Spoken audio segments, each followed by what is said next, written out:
TCS Live, hockey's premier coaching conference, is coming up June 12th to 14th at the University of Michigan, located in beautiful Ann Arbor. TCS Live is where hockey's top leaders influence the evolution of the game by sharing their experience and expertise with our global community of coaches. Often referred to as the TED Talks of hockey, TCS Live is not your typical coaching clinic. It's an experience that includes keynote presentations, on-ice demonstrations, live interviews, workshops, social receptions, exhibitors showcasing the latest tools and technologies available for coaches, and so much more.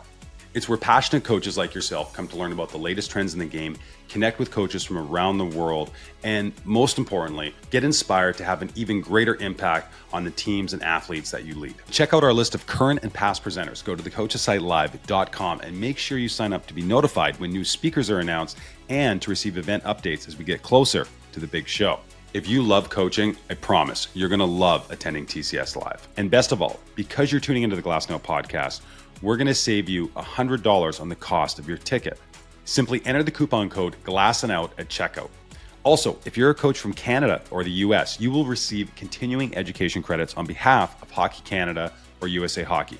So make sure to let your association know, as this is part of maintaining your coach certification.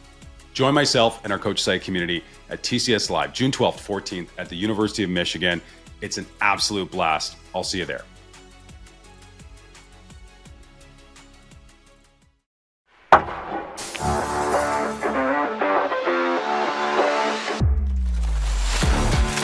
It's so interesting when we have these conversations, because you get to go back and you get to, uncover facts that maybe you'd forgotten about. So I forgot that in 1990, when you were with the Oilers, you were splitting time with Grant Fuhr. Yeah. And I'm assuming that Grant Fuhr, at that time, it was assumed that he would be the starter in game one of the Stanley Cup finals, but he had an injury, a neck injury that he was dealing with, and that you get handed the crease. So you get the opportunity to start game one. Did you know coming up to the playoffs that you were going to be starting in goal, or was that something that just kind of you realized maybe in the days or weeks in advance of the playoffs starting?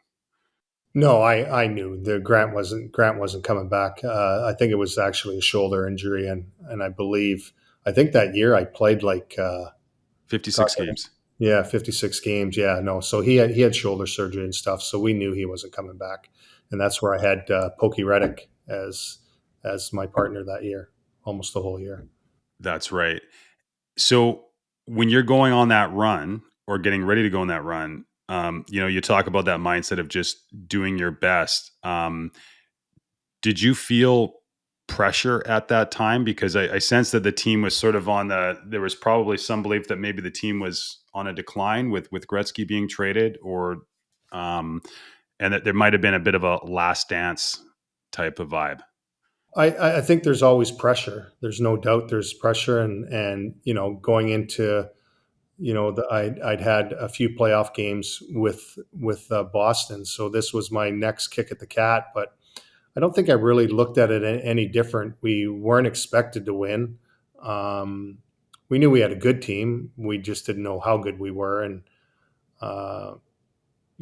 obviously early on, especially game one of the first round against Winnipeg, didn't go well. And but I think the coaching staff, the management, even the players rallied around me, because I did have a successful regular season, and I just had to, figure it out. And it took some time. And as things built, I got better and better. And lo and behold, you're raising the cup, a couple months later.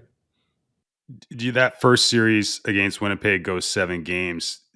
Do you think there's something to be said? I mean, we've just seen some great theater in these NHL playoffs, but do you think there's something to be said from sort of going through that experience early, winning game 7, and that maybe that gives you a bit more wind in your sails? Yeah. I mean, if you've been in it's even more different now with all the social media, but when you're in a Canadian market, there's lots of press. Everything's taught out. Your life is, especially in a small town like Edmonton, you're under the microscope, and obviously when you're playing ahead of a guy like Grant Fuhr, who's already won 4 Stanley Cups, there was lots of chatter that you're not Grant Fuhr, whether or not you can win or not. And I think those were the inner demons and the inner battles that I had early on in that Winnipeg series. And it became my mantra just to prove the media wrong, that I could play at a high level. And that kind of was my rallying, kind of point of trying to prove the people wrong and run with it. So, we're recording this on a Tuesday. Last Sunday, Game 7 between the Jets and Blues, and I'm deeply fascinated by athletes and just the mental aspect of the game, and how they're able to shift from maybe an average performance to a world class performance. And using Connor Hellebuck as an example, I would imagine that it's not lost on him that he's maybe hasn't played his best or up to his regular season standards. He goes into Game 7, lets in a couple of soft goals early. The team's down 3-1, and then for some reason he just gets into form and shuts the door. I can only look at myself, and I feel like I would need like a reset, a break to sort of make that pivot. It amazes me that athletes are able to do that in real time. I would be curious, just based on your role in mentoring goaltenders, what advice might you give them when they're on a big stage? Maybe they let in a few soft goals, and how they might get their mind right to finish a game. Well, if you look back on, I'll just tell you this story, and I used it as a coach when, after Game 1, you have to meet the media and take your lumps. And Glenn Sather, who was our GM at the time, happened to be in the room and stuff. Let me take my lumps for about 5 minutes, and then he pulled me away from the media. He just pulled me out of the scrum. The next day, the coaching staff basically, and you have to remember back then it's moving from VHS to VHS, and so they basically put together the next day, put together a montage of saves that I made throughout that year and how well I played, and basically said, a rallying point, you're our guy, and we're going to win or lose with you. And so that was a real, eye opener for me, that the coaching staff would do that. And the team rallied around me, and we found a way to pull it out. And so our reverse sweep against San Jose, Quickie kind of was struggling and stuff. And you're digging hard on how you turn it around when just everything seems to be going in the net. And so I just kind of did the same sort of thing. I just I tried to, rather than put a negative spin on it and trying to make all these changes, and which are really tough to do in a short time. I just put together a 5-minute video clip of all the outstanding work that he had done throughout the season, and put a lot of clips where he'd had success against San Jose in it, and just sat him down. And I said, just look, you have the ability to do it. It's in there. Yeah, it hasn't gone well to this point, but you have the ability to turn this around, and it's in there. You just got to believe in yourself and believe in your teammates, and take it one game at a time, and reverse sweep, and it's all history after that. No kidding. Well, two thoughts on that. One, whoever was the video coach for the Oilers, maybe they should have been up for the Conn Smythe that year, because I can only imagine how long that took with the Yeah. two VCRs set up. And two, like, is there maybe also a lesson that with all the influence that a coach has on a team or individual athletes, is just instilling confidence maybe the one thing that we should be the most focused on?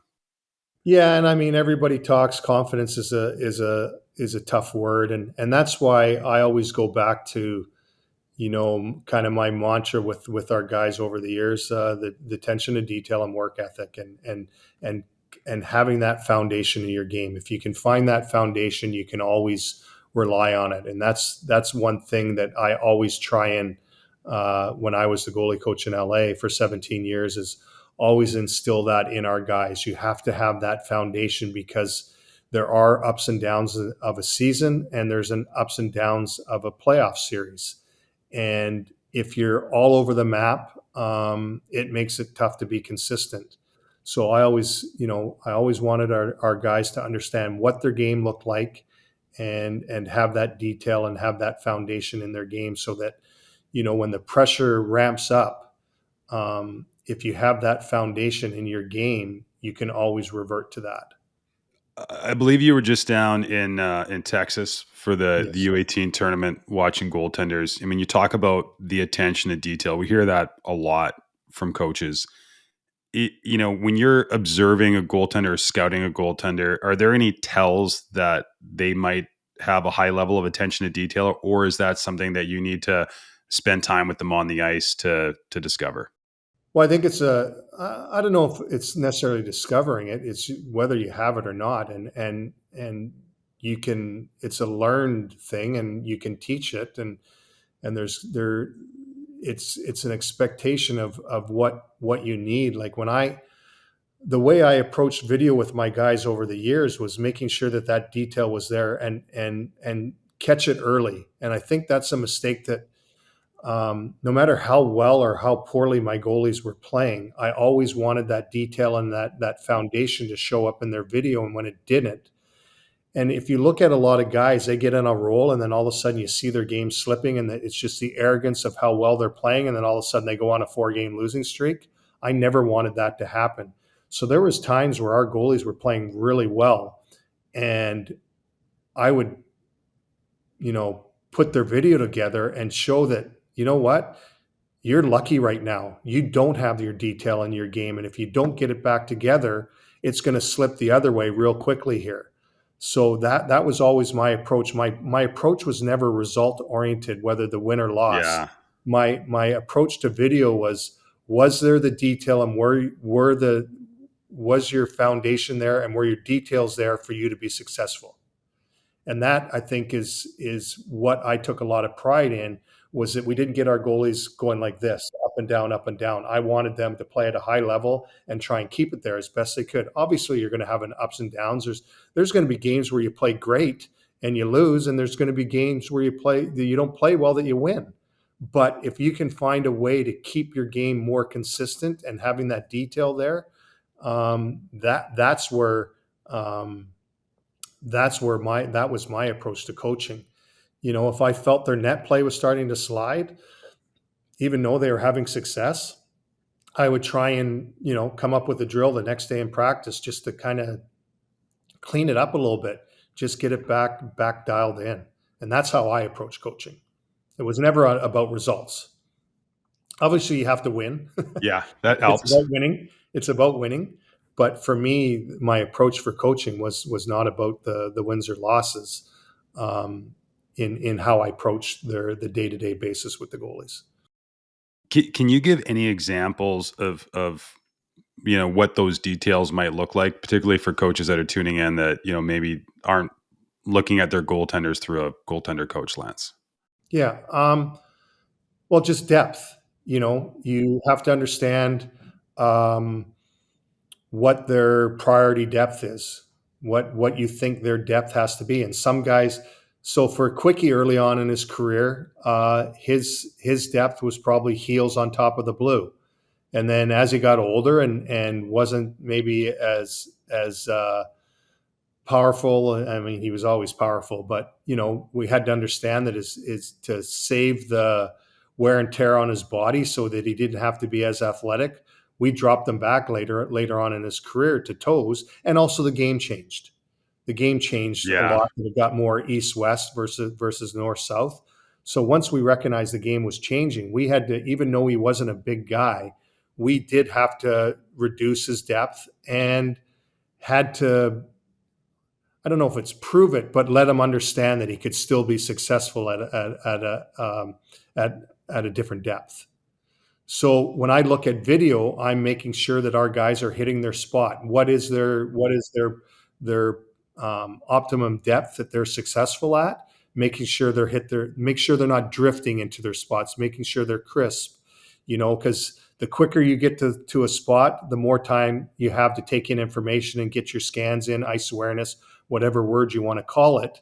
And if I saw our guys starting to drift, I'm like, you're just wasting time. Your feet aren't getting set in time, so your save execution isn't as good as it should be. So things start to come in play. So depth is one of the areas that I always looked at. I also had an approach to their net play. Were their entries and exits on their post clean? And if they weren't, then we got to clean it up. Traffic. Were we getting our looks in? Were we fighting for sight lines? You know, lateral plays. Were we getting there on our feet versus getting there on our knees? So these are all the things that I would look at in the video. And when they weren't doing them, in a optimum way, then that's where we would try and attack it in practice. So, very much it sounds like, those foundational pieces, but, I just think of like, if I tried to change my grip on my golf club, like that would be really disruptive. And I can only imagine if you're an NHL goaltender and you're set in your ways when you talk about that, the depth that Jonathan Quick would play at, maybe, scaling back even 6 inches, that probably can be really disruptive. It's not something you just turn on and off. How would you approach, or how have you approached conversations like that with goaltenders, whether it's a seasoned veteran, a rookie at development camp, to say, hey, we're going to change something that not only are you probably really used to, but that's helped you be successful to this point? I don't really ever kind of use the word change.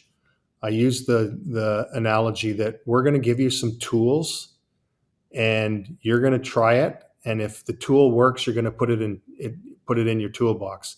If it doesn't work, we're going to throw it out. Love that. So I want to get them. So when I'm introducing something new, I'm like, I just want you to try this. If it works for you, great. If it doesn't, we'll try something else. But I had one hard rule. If what you're doing starts to cost us hockey games, then it becomes my way. And that was always my approach. And I was very open with our guys. I didn't want a cookie cutter LA King goalie. I wanted each of our goalies to have their own identity. But the one thing that I stayed consistent with was attention to detail, work ethic. Yeah. That was there was no negotiation. That's the way we work. And then the technical side. So any guy any new goalie that we brought in, whether veteran or young guy, draft pick, first thing that we always addressed was work ethic and detail. Once we got past that, once we got that to a level that we felt was comfortable and they were working their way to it, then we'd start to work on the technical side. Here's some areas that we think you can improve on. We're going to introduce some different ideas. Some will work for you, some won't. And that's how I approached it. Like I have a different back and net system than a lot of goalie coaches use. And I would introduce it to the guys. If they liked it, great. If they didn't, then we tried something different. How do you approach work ethic? Like, is that a conversation at a camp, or is that a drill? Yeah. No, right off the bat.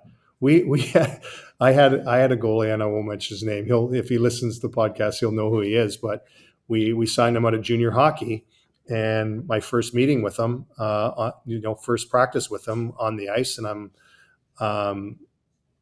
I'm like, not good enough. Like, what's going on? Well, I like to kind of start practice at 30%, then I ramp it up to 50, and then, try and get it to 70, 80, 90% by the end of practice.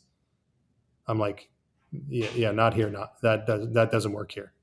You're at 100%. You're right off the bat. If you're not ready stepping on the ice, then you're not prepared. And the goalie was like completely serious that's how we approached his practice. And I said, that's not how we do it here. Did the message sink in? Oh yeah, it took some time. Yeah. It took some time, but just terrible habits. And we see that a lot. Like it is a big jump to go from junior hockey or college hockey to the pro ranks, because you're taking this big, huge level of hockey and going into the best in the world. Yeah, the pyramid And shrinks. and it shrinks. And we're talking, it's the best. It is the best league in the world. And if you think you can just waltz into it, you're in a fantasy world. So I want to talk to you about you refer to it as those tools in your toolkit. So I don't want to make you feel awkward here, but you were like my idol growing up. My earliest fan memory, I was 9 years old, and I got to stay up late on Thursday, May 24th, to watch the Edmonton Oilers beat the Boston Bruins and win the Stanley Cup. And I don't tell too many people this, but I was a goalie. And what stands out to me about that night is my mom has pictures following you guys raising the cup of me in my pajamas on the linoleum floor in our kitchen. And I'm clearly making skate saves and pad stacks. Yep. And those became, part of my toolkit. I'd be curious to know, when was the last time you taught a skate save or a pad stack? And you're in such a unique position on, maybe when the game evolved and to what it is, or when the position evolved to what it is today. Yeah, I don't think I've ever taught a skate save at the pro level, but stacking the pads, it's more of a one leg, call it a spread, more taught that. But I always believe there is a time and place where you got to kick that bottom leg through into a stack. And the hilarious thing is I've had goalies do them in practice just to get a reaction out of me. I've seen my guys do it seen Quickie and other guys, Martin Jones, do it in a game. But it's just in the whole technical, so exact way.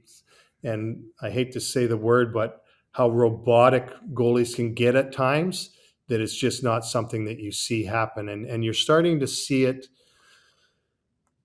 It's a whole nother topic of the predictability of goalies and stuff. And we're trying to get away from that a little bit, because, the amount of video that's available, and too many coaches are creating these goalies that are predictable, that we're trying to get away from that. And to throw in a stack, hey, it's every once in a while it works. And, you're out of position for the next save. And that's why it's just not taught anymore.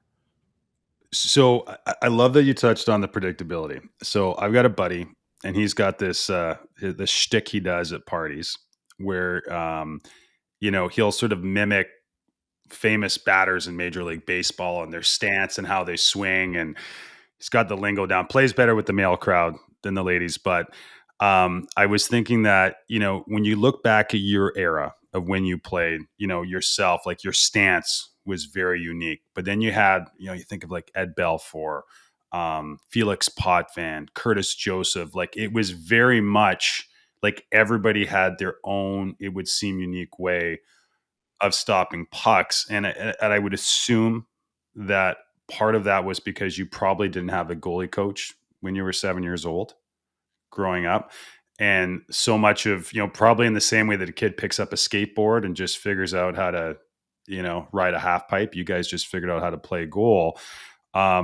Is there maybe, looking at where we are today and maybe your own development pathway, is there maybe, is the right fit maybe somewhere in the middle? Yeah. I mean, that's the thing for me.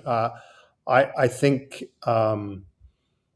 you call them goalie school goalies, and then you've got the guys that just go out there and play. And I think that's where the way some of our goalies are being taught today is we're going to pass the puck from A to B, then he's going to come down and shoot. It's so predictable of how we're teaching our goalies, and instead of I call them static drills versus dynamic. And I think you're seeing that starting to change a lot, that they're now changing these static drills into more dynamic so that the goalies are learning to react and read, uh, you know, with the pro reads that, a lot of people follow the In Goal magazine, and they have their goalie reads, and it's changing the approach that I think goalies are starting to have, that trying to get away from this predictability.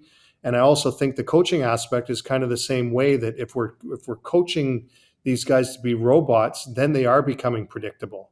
And we've got to, and we're losing that identity of, like you said, uh, Eddie Belfour, Bill. I was known as an athletic goalie. I was known for stacking the pads, and all these great goalies that we have today. There's not these real true identity markers. Most of the goalies now are identified by their mask, not by the way they play.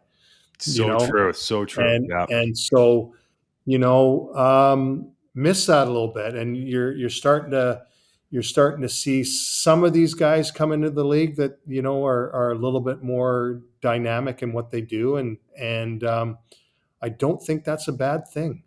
And that's why my approach when I coached was, I didn't want to have a cookie cutter goalie. I wanted to take the basically the skills and the type of goalie that I was given, and grow on what they do well, and then try and, like I said, add tools to their toolbox, but not change this goalie into a LA King cookie cutter goalie. And I think if you look at the guys, Quickie was different, Bernier was different, Yeah. Jonesy was different, um, Jack Campbell. You go down the list; these guys were early on were all different guys, and I think that's important, that you have your own identity, and I think we as goalie coaches are taking that away a little bit away from guys, and I think you're starting to see that come full circle, that we're starting to get away from that again, and I think that's important. What might be, I guess, an activity or a non-hockey related activity, whether it's a young goaltender coming up, or perhaps even as somebody that's well into their professional career. What would be an activity that you would say, hey, this would really benefit you from a development standpoint, or just keeping you sharp? Baseball, like, there are too many goalies can't catch a puck. It's so frustrating that, like, if you look at the goalies in the 80s and even 90, most guys could catch a puck. And that art, there's two things. The art is lost a little bit because the technology of gloves changed so much. And then, because it changed, like, we get a glove and it would take us 2 months to break in because they were so bulky and stuff. And So true. Yeah. so that changed. And so the art of catching the puck kind of got lost, because guys started going to practice gloves to protect their hands, and then they kind of liked them because they weren't ever feeling the puck, and then they started turning their gloves and to to try and keep the puck in. So the whole aspect of, I remember Sean, when I got Sean Burke early on in when my coaching career, and Sean and I, grew up playing against each other in the NHL. And I remember getting Berkey, and he talking about, like, guys just aren't catching the puck anymore. And we talked about that. Just it's gotten to be kind of a lost art. And I think it's because it's become so one dimensional, 12-month a year that you're playing. Guys got to put the equipment down and get away and play other sports. I mean, I think the two things that two of the sports that I played that really helped me out was, number one, baseball, and I played badminton. Badminton for my reflexes, and then baseball for being the ability to be able to move. I was a shortstop, lateral movement, and catching a ball. So huge. So it's kind of funny. We get guys now. We talk about, if we get somebody that really may not catch the ball that well, we'll get baseball gloves out and play catch, and get them to understand about catching a ball. So maybe we should be scouting the next Jonathan Quick at our local pickleball court. Exactly. Yeah. Great reflexes, great lateral movement.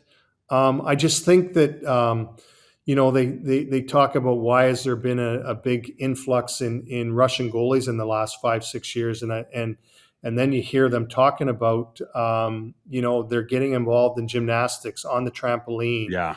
Um, like I take an athlete first before I take a technically sound goalie, because I feel I'm confident enough to teach the technical side, but it's really hard to teach an athlete. You can do certain things, but if I got an athlete, I'm excited. Well, I love that you bring up the Russian, because I was going to say, I mean, I think you look at the Russian goalies in the NHL today, and I would say that would be the one segment where you say they just look a little bit different, and as much as they look different, they also don't look alike amongst Yeah. them. And I think the other really unique thing, I mean, we talked about you going down to Texas to scout goaltenders at the U18 tournament. um, we're aware that, traditionally goaltenders take not just longer, but in some cases much longer to develop into full-time NHL players. And while the runway may be longer, we see so many examples of once goalies get there, they're not just good; they can be great. When you look at that period of, say, between 18, when a goaltender is drafted, and I think more and more we're looking at goaltenders eventually landing in the National Hockey League in their mid 20s. Where's like maybe some of those tipping points to say, hey, like, a goaltender has to acquire maybe a certain set of skills, or this is the point where it's maybe a bit more make and break versus maybe an earlier stage for a player. Yeah, that's the part that's really hard, for me, because I think there's a lot of really good goalie coaches at the NHL level, and they understand the problem with the whole goalie coach business is it's such a competitive market. Like if you look at the market here in Vancouver, you've got Big time. 20 different goalie schools that are all biting for the same group of kids. Yeah. And so they're trying to be unique in their own way with bells and whistles and stuff, instead of just basically getting down to the reality of teaching the kids to stop pucks. And that's what's so hard. It's such a competitive business, and it's unfair, but you've got to have something that's unique that maybe puts you above the next goalie school.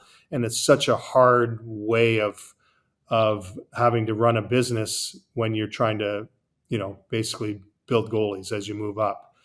And it's no different when you get to the pro level, that you're given a I always say you're given a piece of clay, and then you just got to kind of mold it into a NHL goalie. And it's hard. And but once until they turn pro, they're not ours. They have the influence of maybe their goalie coaches in the summer. They have the influence of whether they're college or their junior team goalie coach.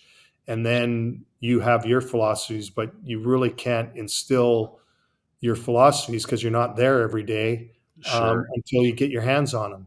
So it's really hard. And I think I've talked about it, the decline of the number of Canadian goalies, and I think that's just a flaw in the system, that we're having to make a decision on a CHL goalie when they're 21, 22, where you have the college goalies and the goalies coming over from Europe, and you're having to make a decision on them at 24, 25. There's some outliers, there's no doubt, but I think that's where somehow we got to kind of find a way to. I just don't know if there is, because you've got the legalities of the CBA and that sort of thing. But we've got to find a way to allow some of these young CHL goalies that are coming out at 20 years old, that give them the 5 and 6 years, and understanding that, when we've got our young European goalies that are starting to play with actual men at age 20 versus still playing against kids like a lot of our guys are at the American Hockey League, because it's a development league, so it's all younger players. But they the guy plays in Sweden, he's playing with 28, 29, 35-year olds, whereas at the American Hockey League there might be one or two older guys on a team. So the whole dynamic changes, and I think we have to find a way to be patient with some of these guys and wait till they're 24, 25 before we're making these harsh decisions. but it's hard because you've got all these different things that you go up against. Only 50 some contracts that you're allowed, and you got to make a decision. The you don't see the quote unquote bridge contract of my time. You got to pay guys to keep them, and that's a big decision. It's a lot of money, and these owners and these general managers have to make decisions on guys at a very early age, and that's tough. And I wish there was some way to change that. We'll see if this new Yeah. opening up a college allows, like there's a bunch of 19, 20-year-old goalies that aren't turning pro or are going to go and play a year or two of college. Maybe that's a great thing. Yeah. It's probably going to take 4 or 5 years till this new system all plays out. But maybe that's the route to go for some of these guys that are late bloomers, that give them a couple more years in school and able to develop their craft, and then they're a little bit more prepared both physically and mentally when they turn pro. Yeah, that's interesting. I just think about, different level of college hockey, but like Logan Thompson going to Brock for that 1 year after Yeah, graduating from Brandon. And then, that's interesting though. You mentioned like the runway, like if there's a world where maybe if you draft a goaltender, you retain their rights for 6 years. yeah, And yeah, because I feel like so many, even starting goaltenders in the National Hockey League now, it almost seems rare that you would play for the team that originally drafted you. yeah, yeah. So you retire, and then I believe you started your coaching journey with the Coquitlam Express in the BCHL. When did it dawn on you that coaching might be the second act in your career? Well, I was a part owner with the Coquitlam Express when I retired. So So it's part there of the was, equity. yeah. So it was my donation is what it was. Yeah, yeah, There was Dave Lowry, Kirk McLean, myself, and Darcy Rhoda all got involved with the organization and made our donation. That evaporated real quickly. yeah. So they just started asking me to come out a little bit, and it was like maybe once a month, and then it got a little bit more, maybe 2, 3 times a month, and then it wasn't probably till I got the phone call from Dean Chanel to work with Seattle. And Dean was and I played together in Boston, and he was come out of Hockey Canada, and the coaching aspects that you get out of, from Hockey Canada, and I started working there and seeing the work that he put in and organizing. I started putting together a drill book and that sort of thing, and ways of tracking goals against. And so I started getting a little bit interested in it at that point. And then I think when the opportunity came for me to get on with the Vancouver Giants the following year, because it's right in my backyard, I was able to go there a little bit more on a regular basis. That I started to really kind of get interested in, maybe this is something that I wanted to do. Because I actually interviewed for the Vancouver job when I retired, and they Really? basically, yeah, yeah, and they basically said, "You've got no experience." And at the time, I was like, "I just played 15 years in the league. What more experience do you need?" Well, maybe like hockey DB didn't exist then, Yeah, and yeah. they And couldn't so, piece but together. they were right. I really knew nothing about goaltending, and you talk about the journey. It's I learned a little bit, and Don Hay was an unbelievable mentor. How organized he was, how He's the professional he best. was, Yeah. and Don really. I learned so much from Dean on the initial stage, and then going to a veteran guy in Don Hay, who'd already coached at the NHL level and was coming back to junior again, was amazing. Like, I showed up for training camp, and he had the whole training camp already organized, set up, and I found that just absolutely amazing how organized and detailed he was. So I learned a lot from Don. And then I got the call out of the blue. The irony behind it was, my first interview was when Mark Crawford was the coach in Vancouver, when they said, you don't know what you're doing. And I got the call from Mark for the job in LA, but even that was a journey. That was a big journey because there was no job description at that time for goalie coach. I was doing the prospects, I was doing the American Hockey League, I was doing the NHL, I was doing basically all three. My position was now a position that we have four guys doing. Wow. And did you have to move to LA at that point? No, I was traveling all over. I was on the road probably. My contract was 21 days, but I don't think it was ever less than probably 25 days a month. Like, so your contract was 21 days a month. Yeah, That's but how that was I the don't. job. That was the scope of the job description. Yeah, and I don't think I Um, was ever 21 days. well, gosh, I just want to you mentioned Don Hay and man, he's been unbelievably kind and generous to us. But I mean, shit, you talk about not accepting 30% at the start of practice. Like I would hate to be the player that shows up and not firing on all cylinders when that first whistle goes in a Don Hay practice.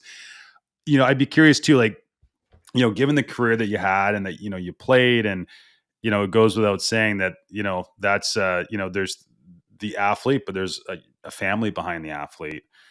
When you got that call from LA that says, hey, you got to be 21 days a month, I'm assuming a lot of that's, planes, trains, and automobiles. How much of a consideration was that just as a family to say, hey, do we really want to get back on the hamster wheel and do this all over again?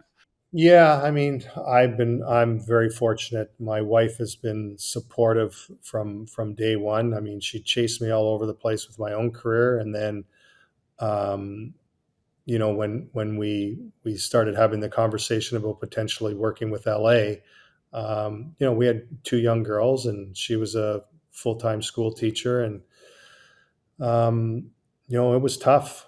We were apart a lot for 17 years. In the last 14 years, I was full time in LA. So she was here in New Westminster, and I was in LA, and she was raising the kids. She did two masters at night, and not only raised kids, but we had foster kids here in our home. We had No way. we billeted kids for lacrosse in the lacrosse season. So Wow. yeah, so she's an amazing person, and I think that what's been amazing and is that we both had our careers, and we are willing to make sacrifices on that front, and but it was also a big part, and very appreciative of Rob Blake and the organization with my new position of being able to be at home and be the director of goaltending for the LA Kings, but be able to do it from home and finally be around my family, and now we've got three grandkids, so it's just kind of comes full circle because I miss so much with my own kids to be able to be involved in that and still do my job as the director. It's amazing. I wanted to ask you about your wife, Kelly. Yes, yeah, So she's a counselor now. yes, she is. Yeah, So I'm curious, like, as a she was a player. counselor when I coached. Well, I was gonna say, like, what was like, as a player and obviously as a coach too, like, but just as a young player, like coming home maybe after a bad game, maybe after a Yeah, good game, like, what were those conversations like, or how valuable was that just to have somebody confident that's, that it's not going anywhere and you can just yeah. kind of bounce ideas off each other. Well, I think as kids when we started dating at 16 and 17, Oh wow. somebody to talk to. Yeah. You're out on your own as a 17-year-old. I came to New Westminster as a 16-year-old. We started dating um, April Fool's Day, my first season. So I turned 17. She's exactly 6 months younger, and I remember times sitting in the car just where she just talked me down after a tough night, and she'd just been always somebody that was easy to talk to. And then obviously through her education, being a teacher, working with kids, and then taking some psychology classes and stuff, she was always someone that was easy to talk to, and could talk me down when things weren't going great, and especially early on in my coaching career when I really struggled. It took me probably 3 to 5 years before I finally realized that, hey, I'm good at my job. So there's a lot of restless nights with that. Yeah, and then lo and behold, when she stopped teaching, gosh, I don't know how many years ago now, probably 3, 4 years ago now, and started her private practice in counseling. I still I don't do any counseling, I would but say, do you I get do on the couch sometimes? yeah, I do.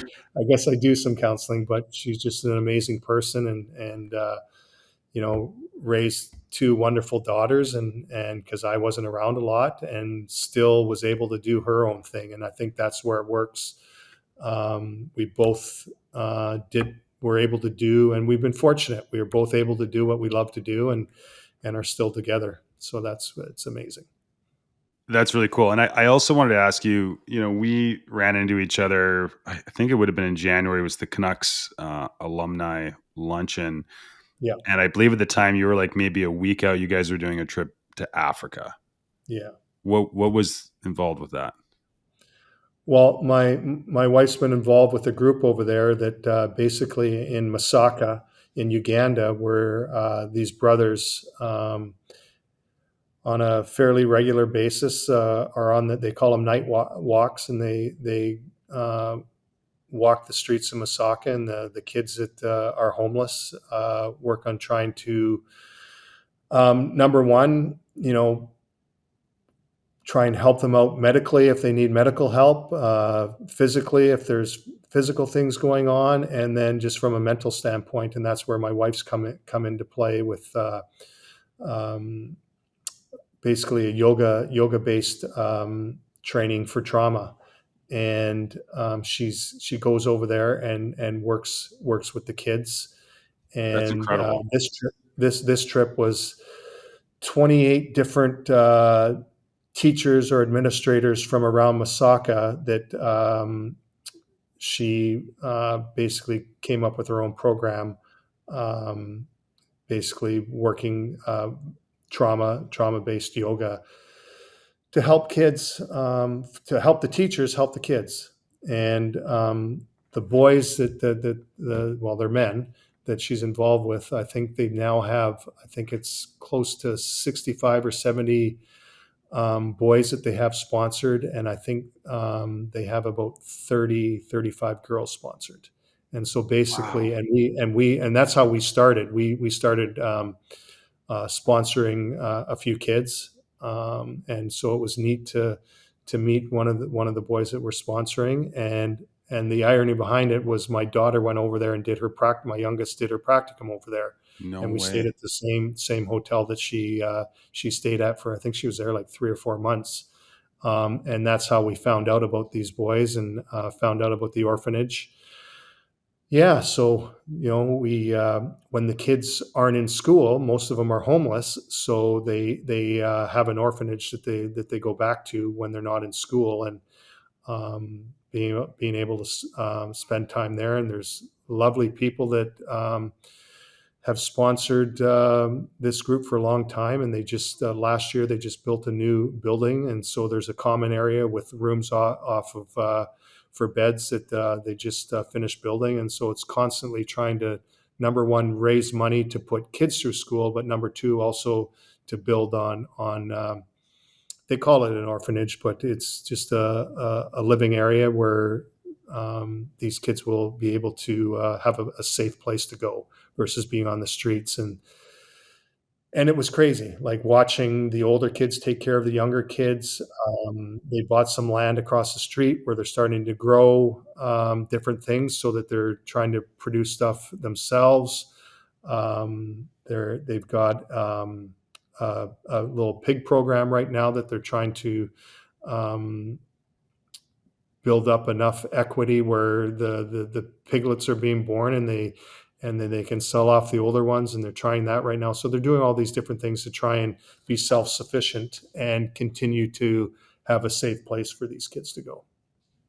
Wow.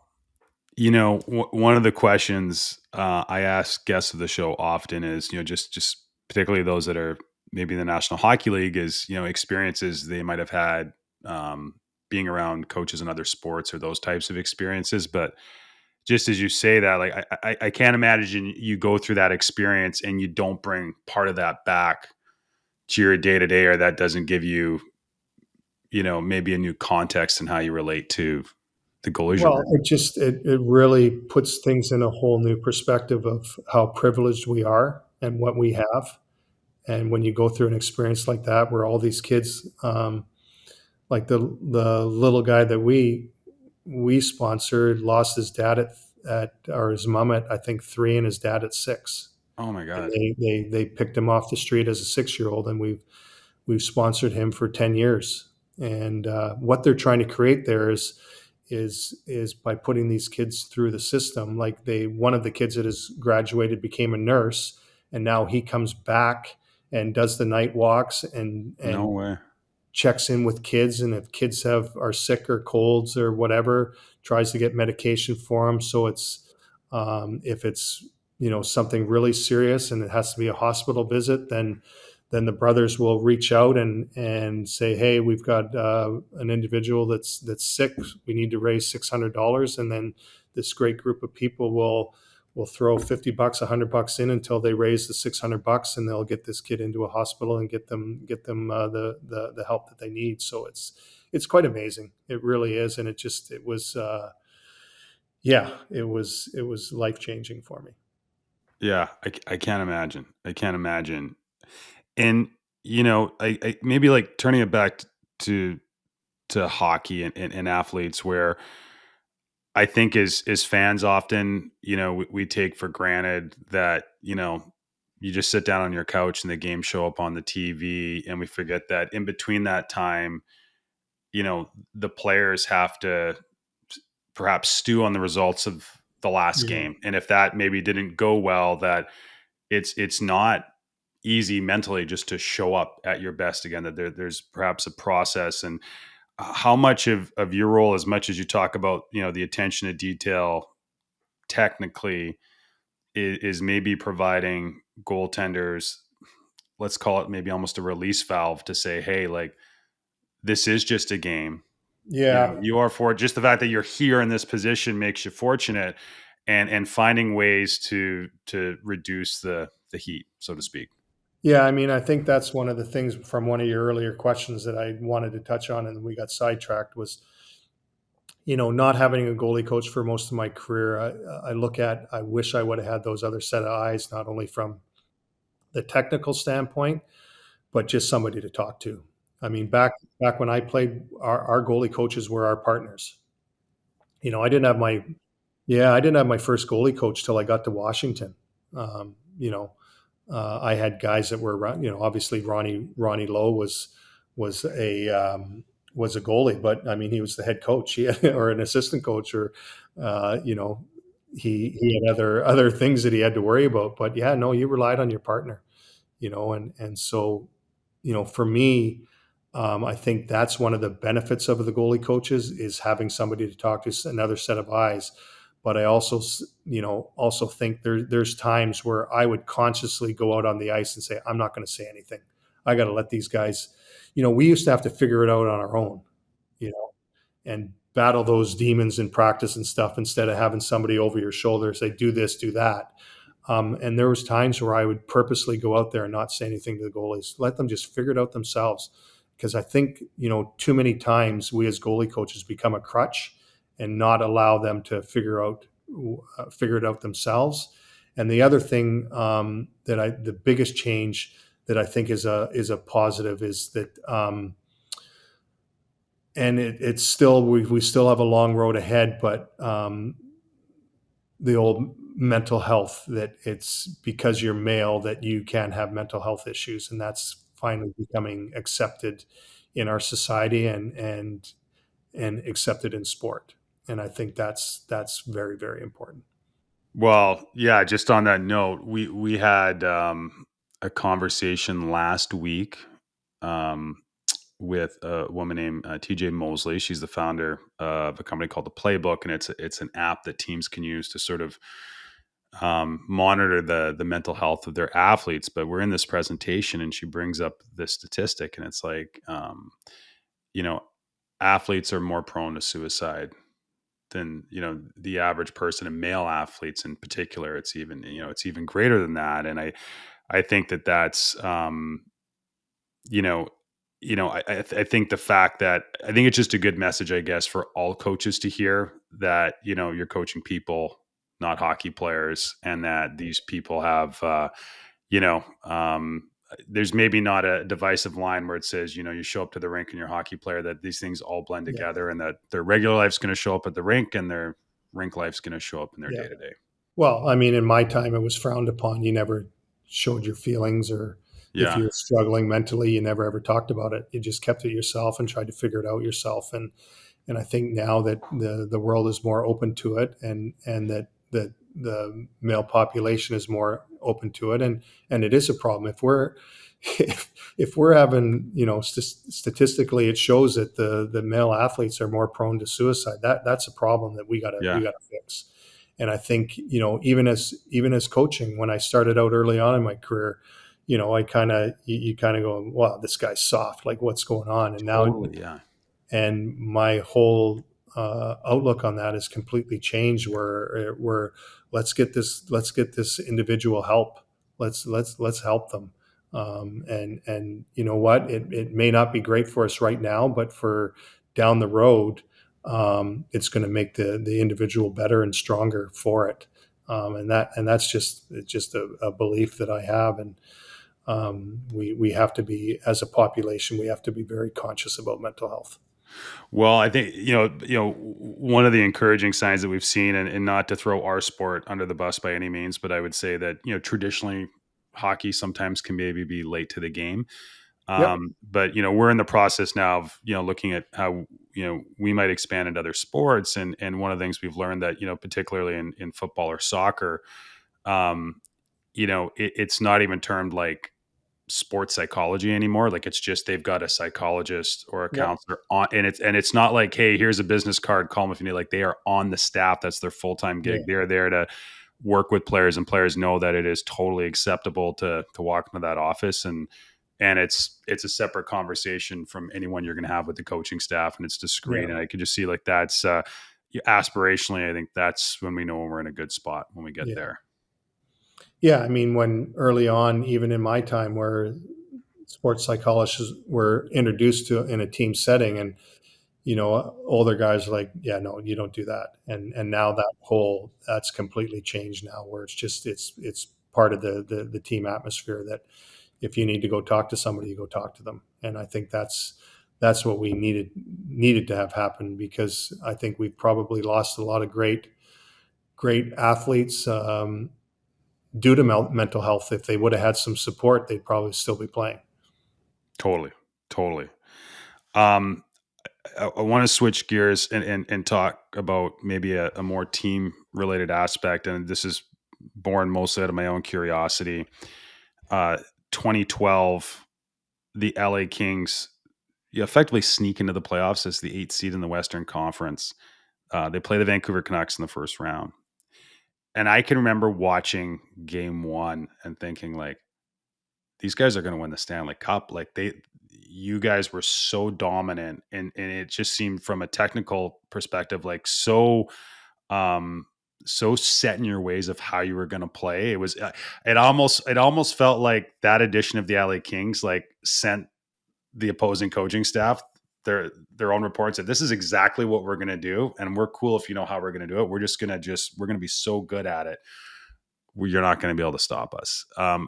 What do you remember about that team, and how much of an inclination might have you had, or other members of the coaching staff, that, hey, like, despite where we finish, this team has what it takes?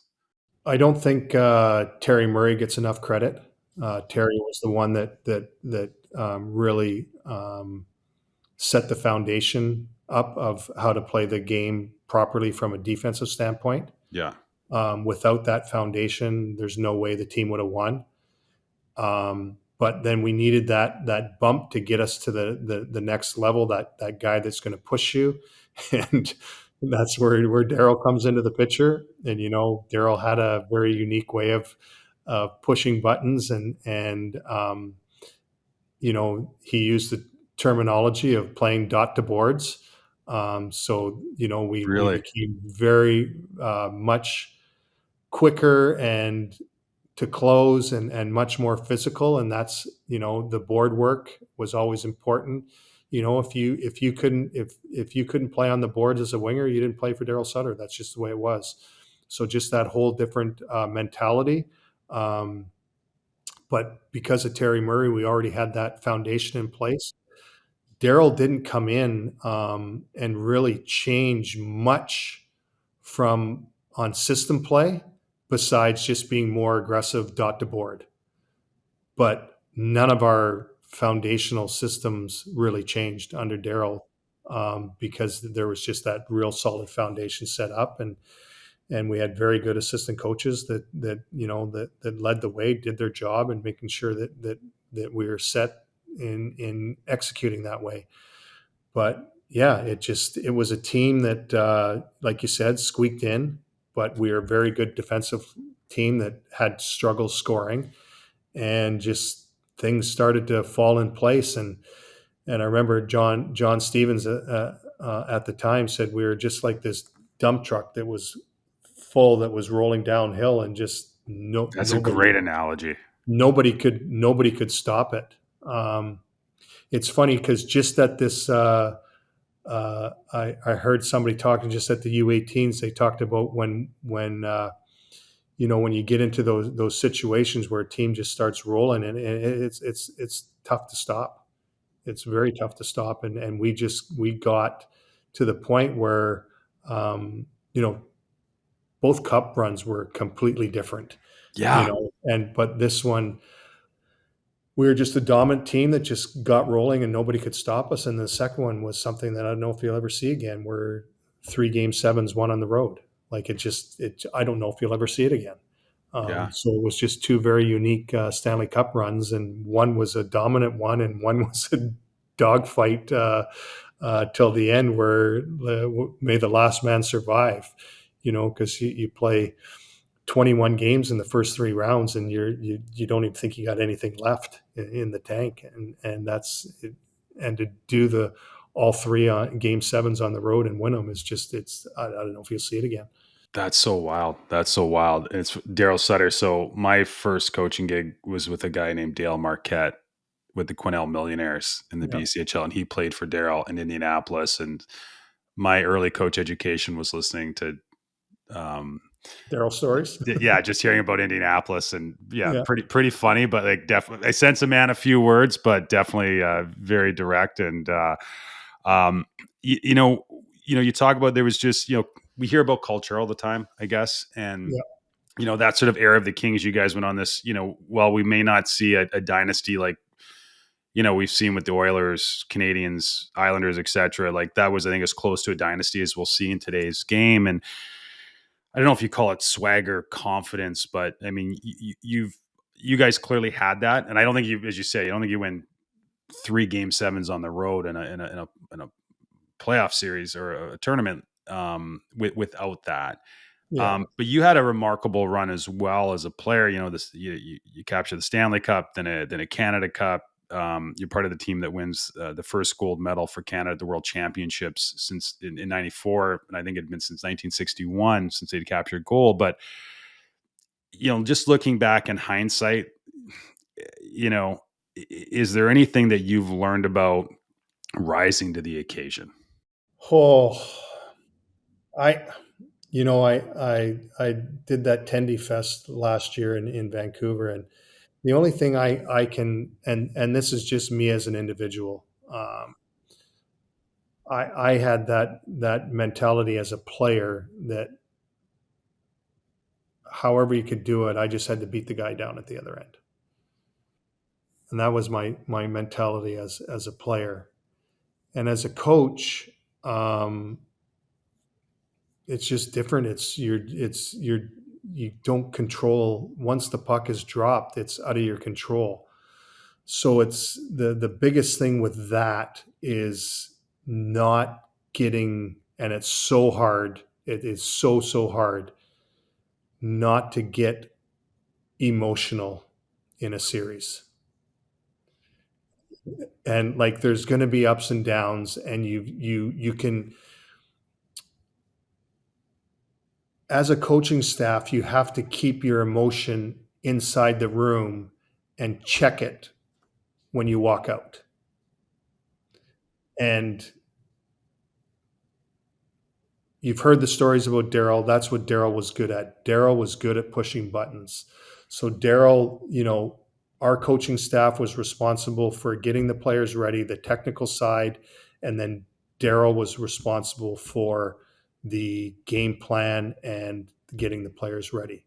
Whether you agree with it or not, he just knew how to um, get the players ready, and then you've seen it all over social media. The Darrylisms, his way of dealing with the media. People didn't like it, but all he was trying to do was deflect pressure away from the players. He was willing to take on anybody, but his game plan was always take away the pressure from the players. If the power play was struggling, he'd talk about how great the power play is doing. If the penalty kill was on a roll, he'd be like, "I don't like our penalty kill." He was always trying to manipulate things just to take pressure off the players, and he was a savant. He's brilliant. His mind was brilliant.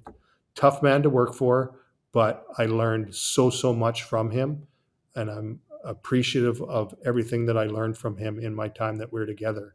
Um, and he has this way of getting the best out of his players.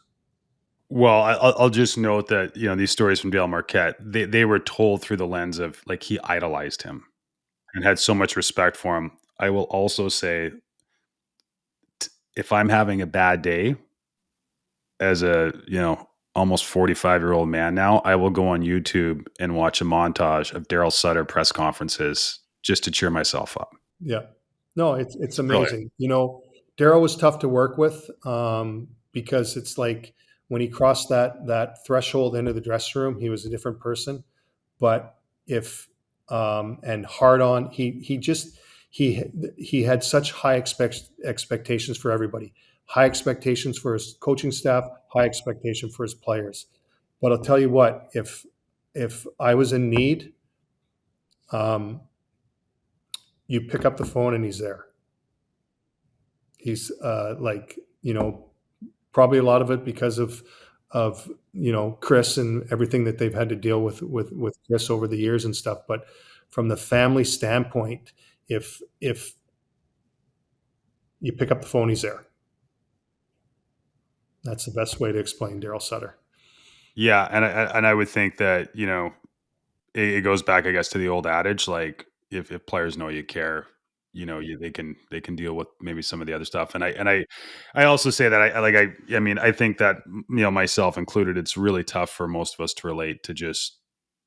I tell this story a lot. There was a great article years ago, and it was like a reporter did a deep dive into the Tampa Bay Devil Rays, and it was basically like if there was an HR department in an MLB clubhouse, like there'd be no more MLB baseball. Like we just can't compare professional sports to real life, and some people will say we should, but you just Yeah. it's Well, it's it's it, changing now. It's changing now. it is changing now. Yeah, and I think for all the good ways, but Yeah.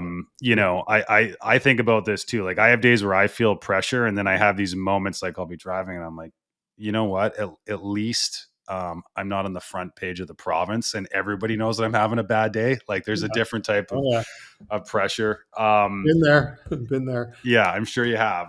Um, you know, you're going to be speaking, Bill, at our conference coming up next month at the University of Michigan, and I'd be curious, like with everything you've learned, like for the opportunity to speak to coaches that, while they may not be goalie coaches specifically, they're very much in control of what happens in the hour of ice, let's say in a minor hockey practice, or perhaps even in a say a junior hockey environment. What might be some of the tenets or things that they need to be aware of, to both support their team, but also the development of their goaltender? Well, I think the biggest thing that I always, when I'm talking with especially young coaches, but even veteran coaches, because somehow the goalies get forgotten in a practice plan, and so that's something that I always fought for. To try and get the first one or two drills that are what I call goalie friendly. Make sure your goalies are warmed up, because it just changes the whole dynamic of their practice. If they're warmed up and they're comfortable, you're going to get the best out of them. But if you go into a scenario where they're not warmed up, they're not ready, it's going to be a struggle to get the best out of them. And the bottom line, the puck hurts. And if you're not warmed up and the puck's hurting, you're going to check out. It's just the reality of it. I think I just want to pause here. I think what you just said there, I think everybody, including myself, needed to hear that. And we forget that. Yeah, it hurts. Yeah. Like, I know the equipment's way better than in my time, but the bottom line is I've been in the net with the new age equipment. It still hurts. Yeah. And if you can warm up a goalie properly, for whatever reason you start feel comfortable, the puck you can take the odd stinger. But if you're not warmed up properly and all you're thinking about is how much the puck hurts, then you're not all in the execution of everything that you're doing on the ice. And it can lead to injuries. Because you're not all in, you can do something that you probably shouldn't be doing, and it can cause an injury. So that's why I always I talk to our young goalies a lot about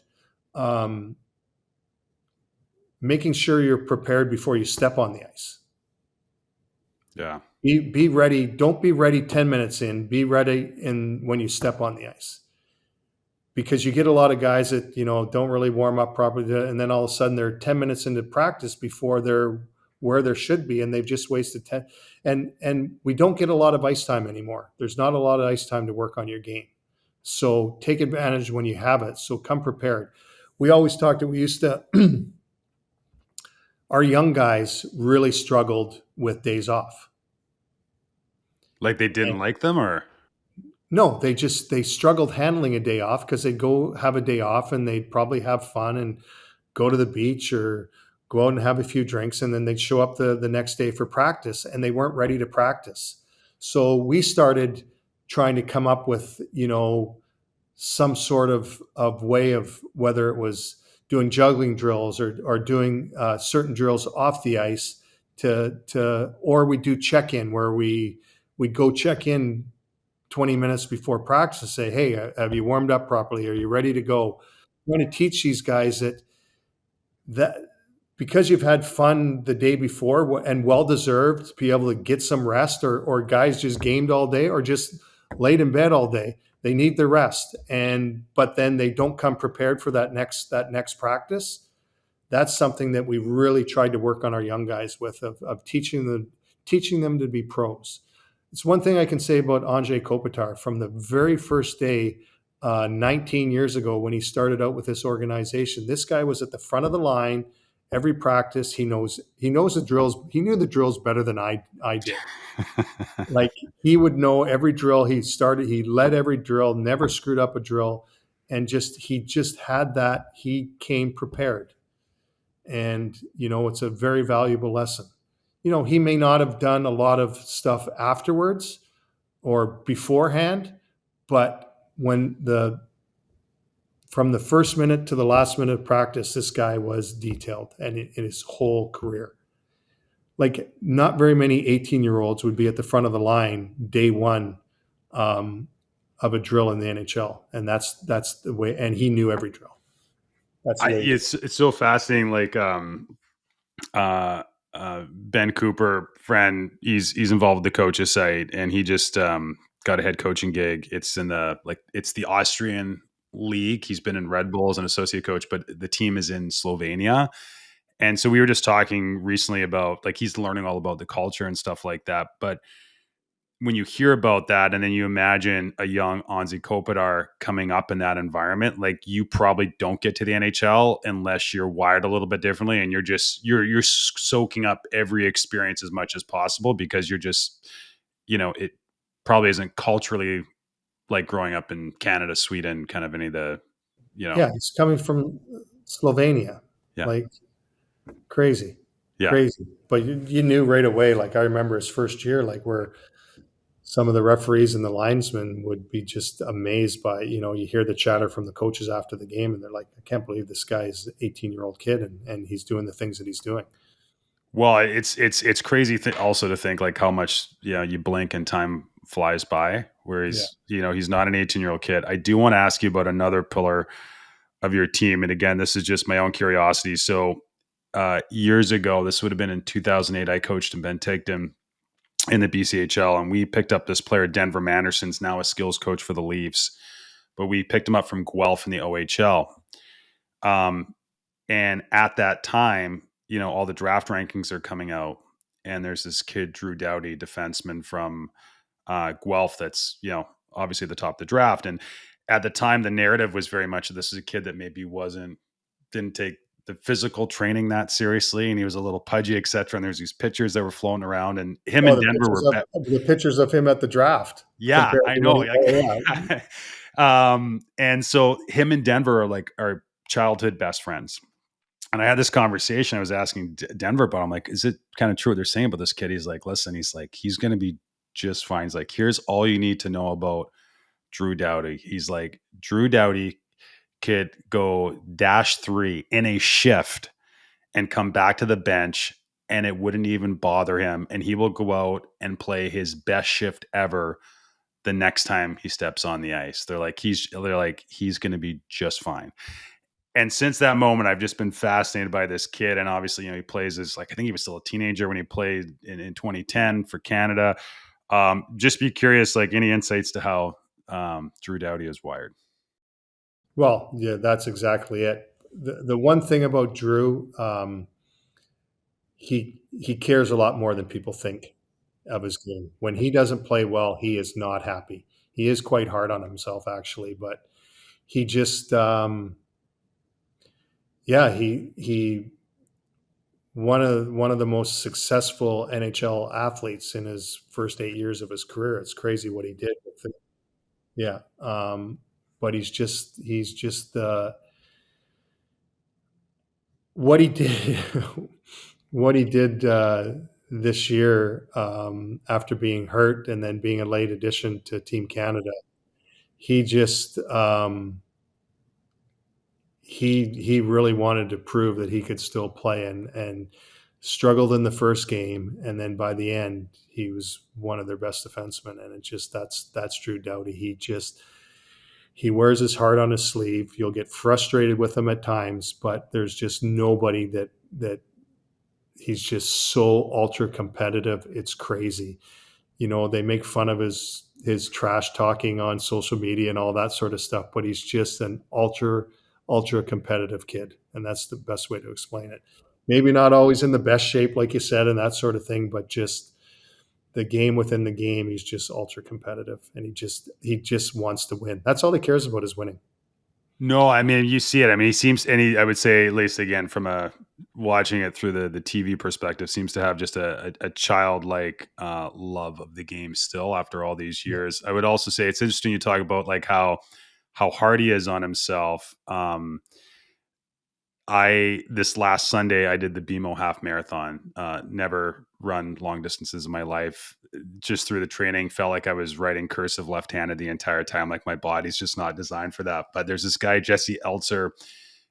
He's kind of a social media influencer. He's a part owner of the Atlanta Hawks, but he runs these endurance races. Yep. He talks about it a lot, and he had this post like probably 3-4 weeks ago. And sometimes it's one of those things you need to hear. And he talked about how it was a 100-mile race through the wilderness.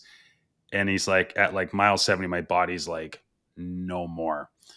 And there's this other guy that's on the trail that's also like a, famous endurance athlete, comes up to him and he's like, Jesse, he goes, just tell yourself that your body never gets tired. He's like, what are you talking about? He's like, no, just like repeat it to yourself. Your body does not get tired. And he's like, I just said that to myself over the last 30 miles. 30 miles. Yeah. And it got me through. And I just wonder, when I see athletes, like they're just wired different, like somebody like Drew Doughty, like where you're hard on yourself, but you just have a bad shift. And it's probably that I'm not a psychologist. Yeah. I just wonder how much of that is them coming back to the bench and saying, "Hey, Drew, you're fine. You're going to go and play your best shift."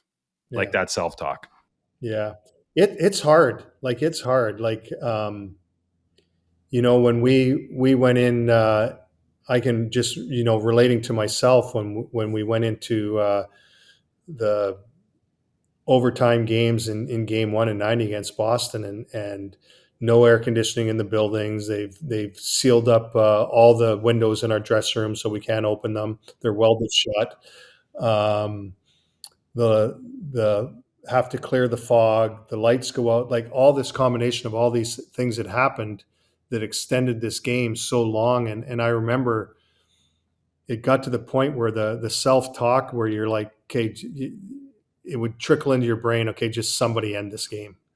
But then you're like, no, I want to win this game. And it's so you're going back and forth with this self talk, and it's not easy. And you're playing at the highest level, and at that time, me playing at probably the highest level that I ever played at, on the biggest stage, and it's mind-boggling the demons that you have to fight within a game, let alone a series. It's Yeah. it's crazy, and some of these athletes, what they have to do with, like the first year that the Netflix had the series on the tennis players, and the struggles, the mental Yeah. health. I was blown away by how many of, and there's a classic which I loved about that series was, um,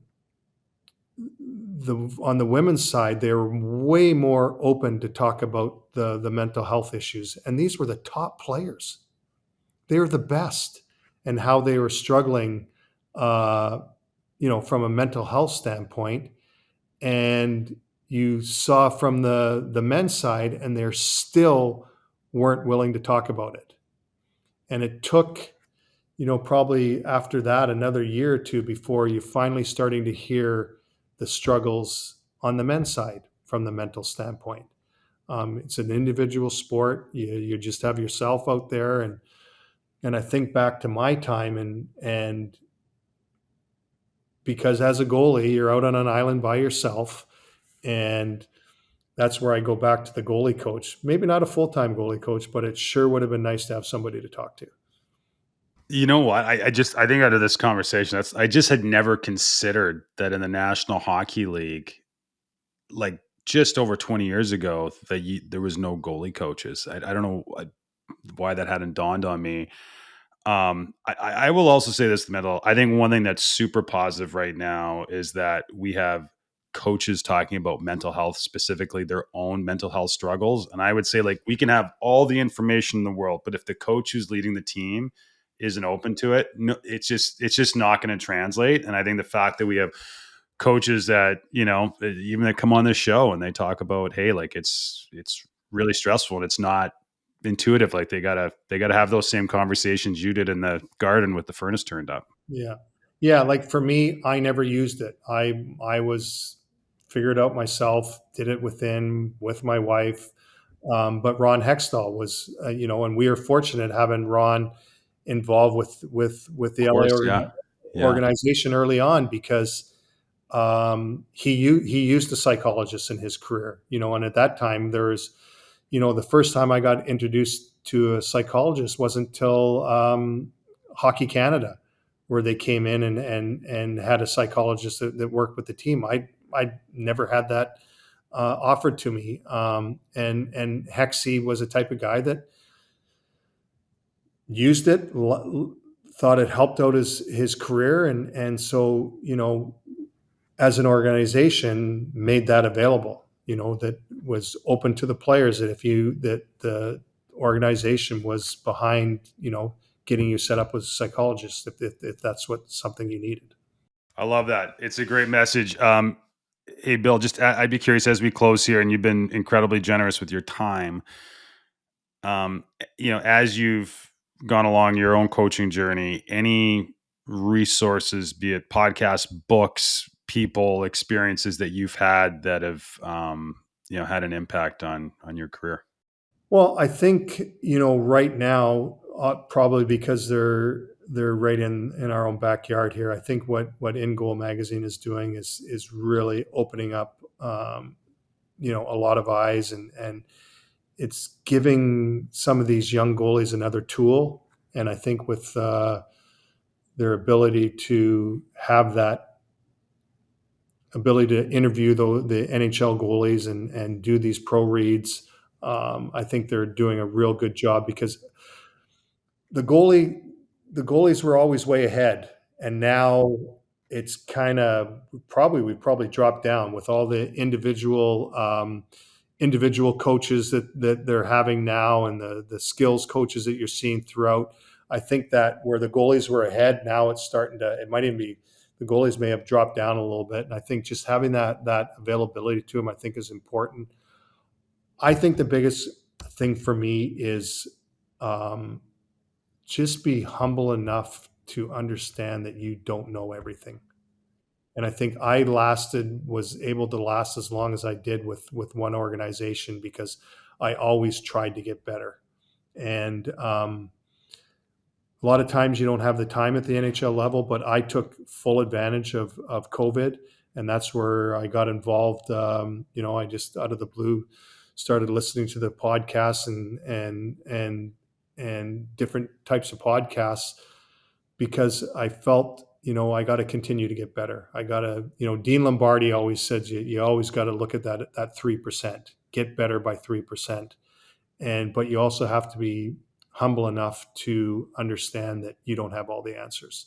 And still to this day, I'm always, when I'd watch morning skates, I'd always watch what the other goalie coaches were doing, trying to pick up on some things that maybe could make me a better coach.